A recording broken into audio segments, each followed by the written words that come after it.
Olá, convergentes, tudo bem? Estamos de volta com um super programa hoje, hein? O tema Construções Sustentáveis. Vamos receber uma especialista em sustentabilidade, a arquiteta Francine Vaz. Vai falar da tecnologia, da construção civil, agregado à arquitetura e o desenvolvimento sustentável. Não percam, hein? Vem com a gente!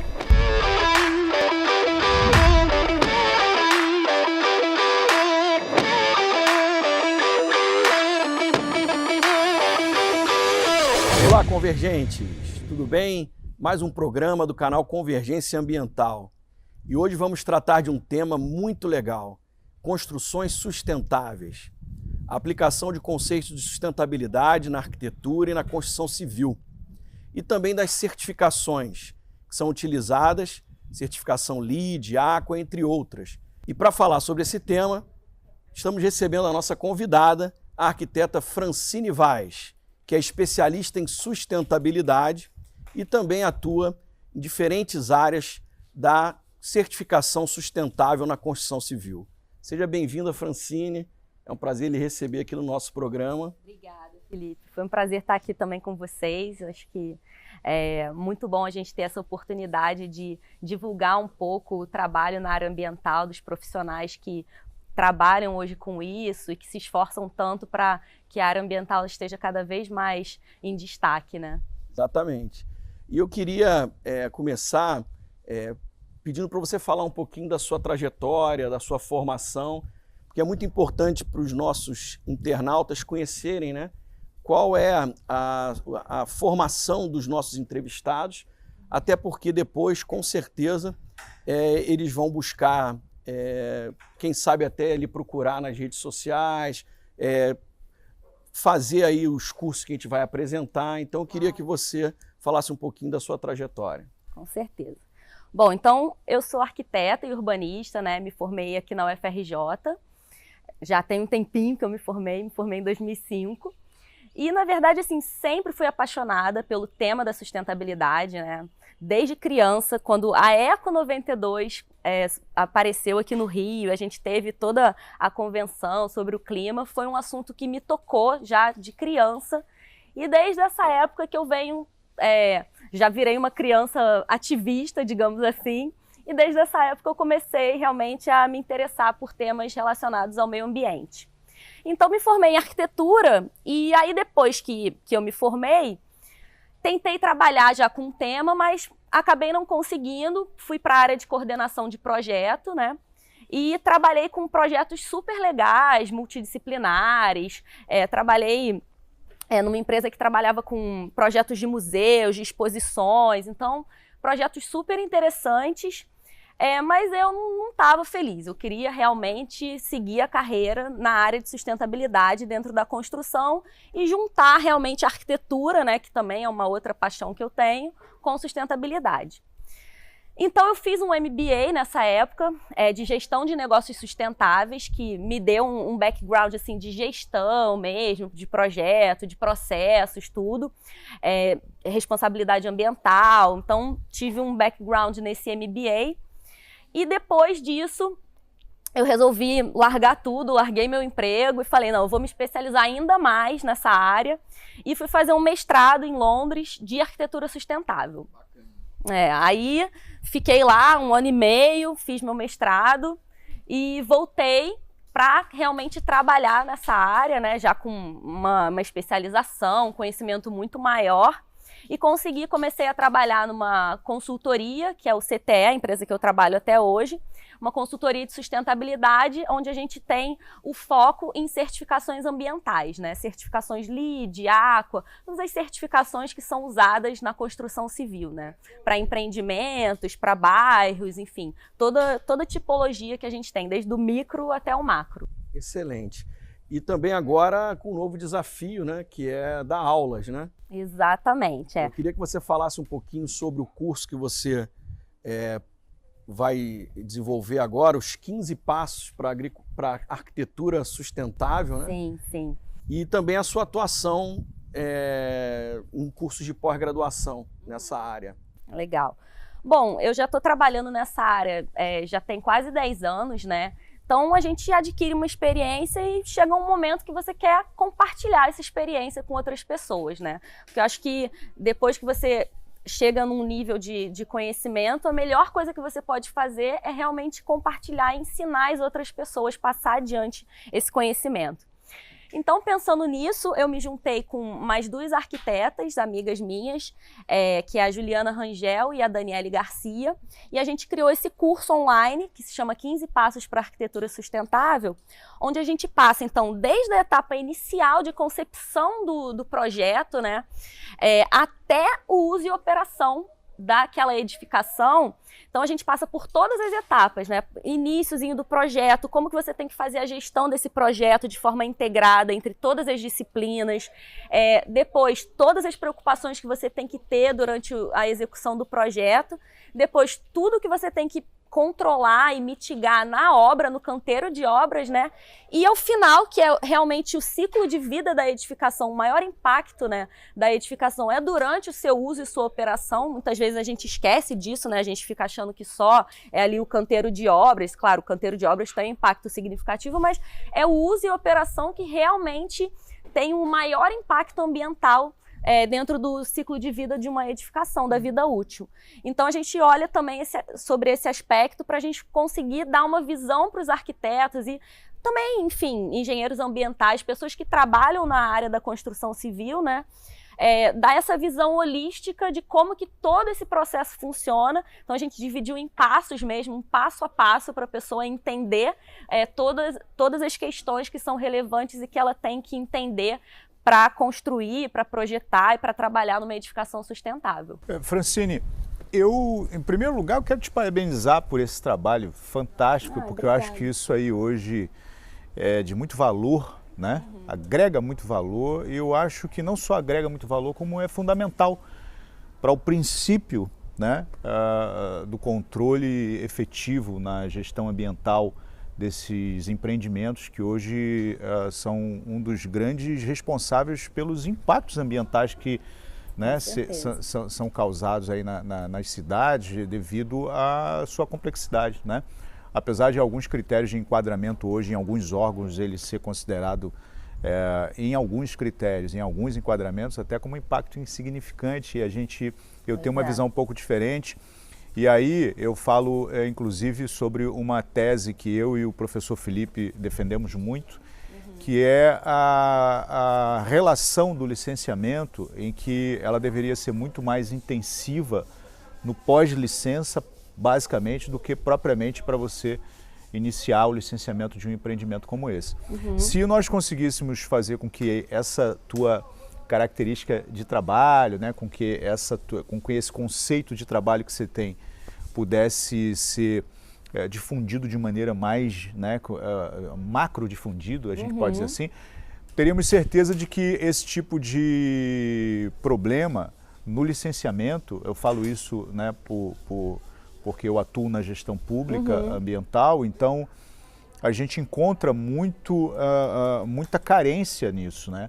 Então você tem um problema, às vezes, por parte dos órgãos, que é o licenciamento, que às vezes tem em termos de referências confusos para licenciar, e você encontra também muita dificuldade por parte do empreendedor, que não tem uma consultoria como essa, que dá a ele, de fato, o norte daquilo que tem que ser feito para que não fique aquele vai e volta. Exatamente. Né? Então, muitas vezes, existe um impasse muito grande nos licenciamentos, porque não tem, diríamos assim, esse meio de campo, que é esse trabalho fantástico que você faz. Então, eu queria que você falasse um pouquinho para a gente, como é que você enxerga, né, e quais as experiências, de repente, você já pode ter tido nesse tipo de embate, né, na questão do licenciamento, né, propriamente dito, em relação a esse conceito que, na minha opinião, é fundamental. Claro, com certeza. A gente, no CTE, a gente faz realmente esse trabalho de acompanhamento, inclusive do licenciamento e dos itens que são pedidos, né, no licenciamento ambiental, porque a gente entende que é importantíssimo e vital dentro de todo o processo da construção, do projeto, e, inclusive, a gente trabalha muitas vezes dentro do conceito do projeto lá no início, para que no licenciamento ambiental você não tenha problema, né? Porque isso é que é realmente o importante, é você trabalhar no conceito inicial do projeto para que você mitigue os impactos no projeto, e quando você vai aprovar o projeto na prefeitura, você já pensou a respeito dessas questões, né? De todos os impactos que você vai ter no entorno, de tudo que você vai causar de transtorno, né? Para a vizinhança, enfim, para o bioma onde ele está inserido e etc. Muitas vezes isso é importante até no conceito do terreno a ser adquirido para esse tipo de empreendimento. Com certeza. Com os estudos preliminares que precisam ser Exatamente. feitos. E muitas vezes os empreendedores que não conhecem, né, que às vezes são pegos naquela chamada pegadinha do terreno que não está próprio para isso e acabam tendo um custo ou até mesmo, né, invalidando o tipo de projeto, né? Com certeza.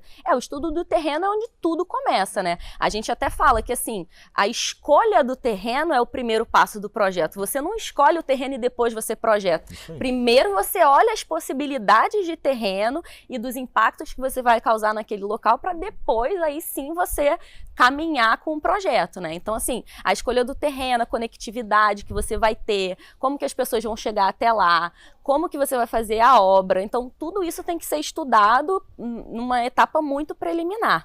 E o que eu acho interessante também das certificações é que, assim, premissa básica para você ter uma certificação ambiental é você atender às legislações ambientais, né? Então, é isso daí, por isso até que a gente acompanha, porque assim, a gente não certifica um empreendimento que não tem atendimento total de todas as legislações ambientais, porque se você não consegue atender isso, como é que você vai pensar em ter uma certificação que já é uma questão que você traz uma alta performance, né, para edificação ou para o empreendimento? Então, não tem como. Isso é fantástico. Só para complementar, é importante que você estava dizendo, Francine, é o peso que tem o projeto, né? O desenvolvimento do projeto sustentável tem um peso muito grande para a certificação. Né? Porque isso às vezes acontece de algumas pessoas acharem que a certificação ela é basicamente voltada para o controle da poluição, para o desempenho, por exemplo, da reciclagem, etc. Mas é bom esclarecer que o projeto precisa nascer sustentável. Com certeza. E até assim, a gente, na etapa de projeto, é quando a gente tem a possibilidade de estudar soluções que, inclusive, podem diminuir o custo da obra e trazer mais sustentabilidade para a edificação, né? A gente também tem muito esse mito de que uma construção sustentável é mais cara, né? Sempre mais caro. Mas não necessariamente. Eu acho que, assim, se você investe mais tempo no projeto, estuda as possibilidades lá no início, você consegue projetar na concepção de uma forma melhor, que vai te custar muito menos do que se você tivesse, óbvio, você pega já, o projeto já está pronto, você já está na construção, e aí você quer fazer algum tipo de alteração, aí sim fica muito mais caro e mais difícil. O conceito de economia para esse tipo de investimento, né, o que é o princípio da economicidade, né, ela tem que estar toda ela baseada em cima de conceitos como esse, porque muitas vezes os estudos, as certificações como essas, elas vão fazer com que lá na frente no projeto e até mesmo na execução e depois na edificação, onde vem os licenciamentos das estações e etc., você tenha um impacto muito menor, porque esse tipo de certificado, esse tipo de trabalho, ele te dá uma visão, né, daquilo que pode ser definitivamente econômico. Exatamente. E de maneira correta, porque o empreendedorismo no Brasil hoje precisa ganhar esse conceito, né? Nós hoje estamos vivendo uma era um pouco complicada, né? Porque existem alguns conceitos políticos totalmente equivocados perante esse controle ambiental, perante o licenciamento, equivocado por falta de conhecimento, muitas vezes, e o que se pensa hoje é de que se tem que tirar as exigências para que se tenha liberdade para evoluir. Exatamente. E é ao contrário. Exatamente. Né? É ao contrário, totalmente ao contrário. E você tem que ensinar as pessoas, né, o que é importante, o impacto que aquilo causa, para que elas entendam e passem a considerar aquilo, né, dentro das edificações e dos projetos. E quando existem as certificações, como essas e outras que existem, né, também da linha e da turma da ISO, etc., você tem hoje, né, diríamos assim, a planta de como fazer e do que fazer. E quando você executa em cima desses conceitos, a economia passa a ser muito maior, de quando você não tem esse caminho para seguir, Com né? certeza. Então, essa consciência, mas eu, assim, apesar de hoje haver um equívoco em muitos setores, eu também eu não sou pessimista, eu enxergo de que também está havendo muita evolução, né? Sim. Uma das causas nós estamos aqui hoje, né, professor, conversando com uma profissional como você. A gente acredita que existem vários outros profissionais com essa mesma linha de conhecimento, de conteúdo, né? E fico muito feliz de ver uma arquiteta, né, totalmente voltada para questões sustentáveis, né? Não, sem dúvida. Visando essa evolução nesse sentido, né? Acho que eu posso citar alguns números até no Brasil. O Brasil é o 4º país hoje no mundo com quantidade de certificações LEED. Então, assim, a gente está realmente no topo aí do ranking. O Brasil está cada vez crescendo mais esse mercado de green buildings, né, que a gente chama, que são construções sustentáveis, verdes. Então, assim, a gente teve um crescimento praticamente exponencial em número de registros, de prédios. Hoje até algumas tipologias de edificações, por exemplo, edificações comerciais, né, corporativas, é praticamente mandatório você ter uma certificação ambiental, porque assim, o seu valor do ativo sobe, você consegue alugar mais rápido. Então tem uma série de questões assim mercadológicas mesmo que o mercado foi empurrando. Legal isso, e foi crescendo muito. Então hoje a gente tem bastante mercado nessa área mesmo e realmente acho que a tendência é crescer cada vez mais. A gente tem visto que é um movimento mundial, né? E no Brasil, realmente, a gente vê que as questões ambientais elas são levadas em consideração, né? O público se importa com isso, então também tem crescido bastante nessa área.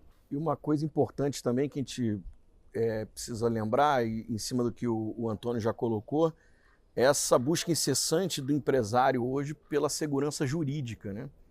E não só segurança jurídica no sentido de evitar algum tipo de problema em termos de judicialização, com algumas sanções na esfera penal e etc., mas também no sentido de custos evitados.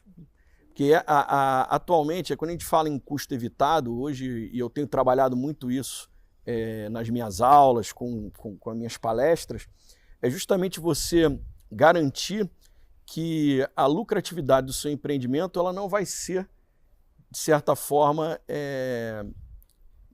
prejudicada com custos que você não fez nenhuma previsão. Sim, né? com passivos ambientais. Passivos ambientais, né? multas e etc. E outra coisa, Francine, que eu queria te perguntar, você tocou num ponto-chave em relação à questão da certificação,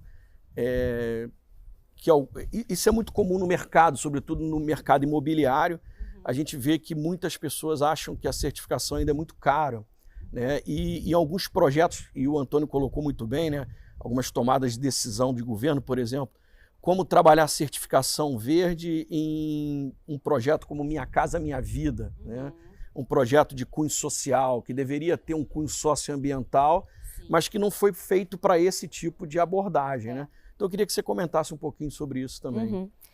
Eu acho assim, o grande problema é que quando as pessoas vão fazer análise de custo, elas olham somente o CAPEX, ou seja, elas olham o custo efetivo de investimento naquela construção.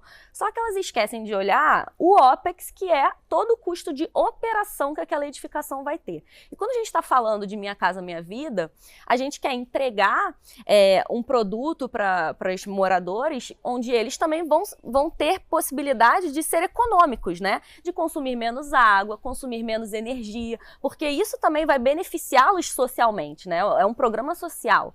Então, quando você faz essa conta considerando tanto o custo de construção quanto o custo de operação e manutenção daquela edificação, uma construção sustentável sai muito mais barato. E é muito mais benéfica para um morador de Minha Casa Minha Vida ao longo da vida dele, porque ele vai conseguir pagar uma conta de luz menor, uma conta de água menor. Então hoje até tem algumas empresas que vêm estudado tecnologias e fazem paybacks do tipo assim, eu vou colocar um painel fotovoltaico no Minha Casa Minha Vida, que é uma coisa meio impensável, né? Você fala, que isso, que absurdo, painel fotovoltaico. Mas não é, porque eles já fizeram alguns estudos e comprovaram que para o morador, o custo que ele teria a menos na casa e você diluindo esse financiamento do painel fotovoltaico, sairia mais barato pagar o financiamento do painel fotovoltaico do que ele pagar o custo a mais que ele teria de energia, entendeu? Francine, Então são muito interessantes esses estudos. Olha, para a gente fazer uma entrevista e um bate-papo tão bacana como esse sobre a construção civil, sobre arquitetura, né, envolvendo todos os critérios de sustentabilidade, a gente ficaria aqui conversando durante umas 10 horas. Sem dúvida. Eu quero agradecer a tua participação hoje no nosso programa. Quero realmente muito feliz em ver que existem profissionais com essa especialização, com esse trabalho tão sério e que com certeza ajuda muito, né, no mercado, no desenvolvimento sustentável do nosso país, né? Então, queria te agradecer a tua presença nesse nosso programa de hoje, agradecer por você, né, poder passar essas informações e também pedir a vocês, os nossos amigos internautas, né, que estão assistindo o programa, possam compartilhar esse tema de hoje, né, que possam curtir, né, as nossas páginas nas redes sociais, que possa, quem não se inscreveu ainda, se inscreva no nosso canal, toca lá no sininho, né, para estar recebendo informações de novos programas e de programas tão interessantes e entrevistas tão interessantes com pessoas tão interessantes quanto a Francine Vaz aqui no nosso programa de hoje. Não é isso, professor? Exatamente. Eu queria pedir para você, Francine, para aqueles nossos internautas que tiverem interesse em fazer o seu curso ou encontrar mais algumas informações sobre a sua carreira, sobre os trabalhos que você desenvolve, eu queria que você passasse as informações para eles. Beleza. Bom, gente, então esse curso online, eu vou deixar o link para vocês depois aqui no canal, tá? Para vocês verem todas as informações sobre o curso, se estiverem interessados em fazer. Eu também vou dar uma aula no MBA de Real Estate na Cândido Mendes, tá? Vai começar agora em fevereiro, as inscrições já estão abertas. Então, se vocês também tiverem interesse, trabalham nessa área de facilities, gestão predial, também é um curso muito interessante, uma pós-graduação muito legal. Também vou deixar o link lá para vocês. E também vou deixar meu LinkedIn depois para vocês, se vocês quiserem me procurar. Acho que é o melhor canal assim, de rede para me encontrar e para trocar ideia. Eu estou sempre aí aberta, disposta, só mandar uma mensagem e a gente bate um papo. Então, fiquem à vontade aí para entrar em contato comigo. Tá bom? É isso aí, viu, pessoal? Não falei que ia ser incrível o programa de hoje? Então, ó, fiquem atentos. Nos próximos programas iremos tratar de temas também de muita relevância. Um grande abraço a todos e fiquem ligados no Convergência Ambiental, um canal que é feito para você que é apaixonado pelo meio ambiente, assim como nós.